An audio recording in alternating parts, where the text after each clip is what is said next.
C'était très illustrant, hein, et ça ouvre bien notre deuxième versant de table ronde.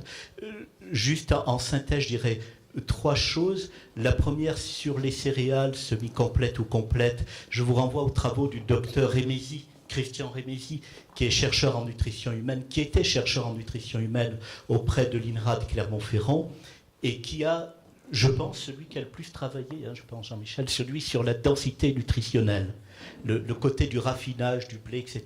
Il a fait des travaux tout à fait pertinents qui montrent la différenciation, effectivement, entre une farine semi-complète ou complète par rapport à une farine blanche, avec des proportions de minéraux, de vitamines qui sont vraiment très conséquentes, qui sont de l'ordre de entre 55 et 75% environ. Hein.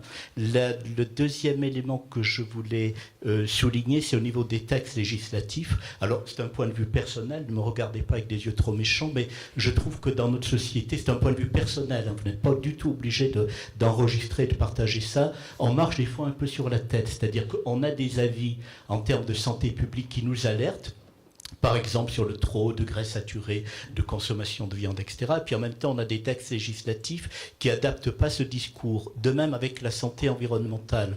Et je sais qu'en glissant ça, j'ai à ma gauche le docteur Le Cerf qui siège dans beaucoup de comités, y compris, je crois, au comité de santé publique, Jean-Michel. Hein, et je ne sais pas le pouvoir qui est celui des membres, mais moi, je suis de ceux qui militent pour un rapprochement santé publique, santé environnementale, dans le cadre d'une vision large, ouverte et avec des textes, me semble-t-il, qui mériteraient d'être désenclavés. Et puis le troisième point, je crois, qui est bien dans l'axe de notre journée, je crois qu'on n'y déroge pas, c'est qu'effectivement, si on diminue la part de viande, on ne dit pas de l'enlever, mais qu'on la diminue, l'économat qui est fait pour les gestionnaires des repas collectifs en milieu scolaire, eh bien, peuvent du coup l'investir tant qu'à faire sur de la viande de qualité, de la viande locale et sur des produits éventuellement d'origine bio. Donc je crois que c'était un peu la synthèse de votre propos.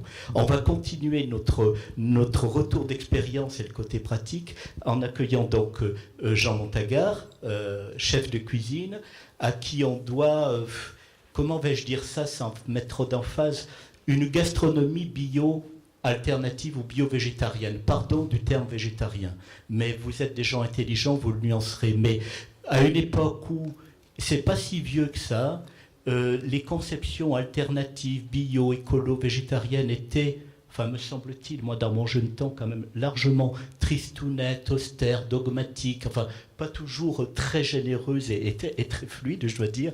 L'apport de Jean Montagard, je me dois de le dire parce qu'il ne vous le dira pas, a été indéniable, parce qu'il a été le premier auprès du rectorat d'Académie de Nice, donc auprès du lycée Paul Augier, à ouvrir à l'époque une section de cuisine végétarienne.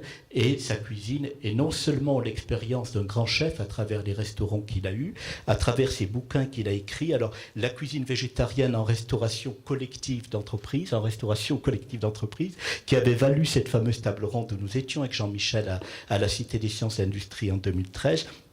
Et puis un très bel ouvrage aux éditions La Martinière, Grande cuisine végétarienne, qui vous est proposé également sur le stand de la Carline. Voilà, j'en ai trop dit. Jean, merci beaucoup. La parole est à toi.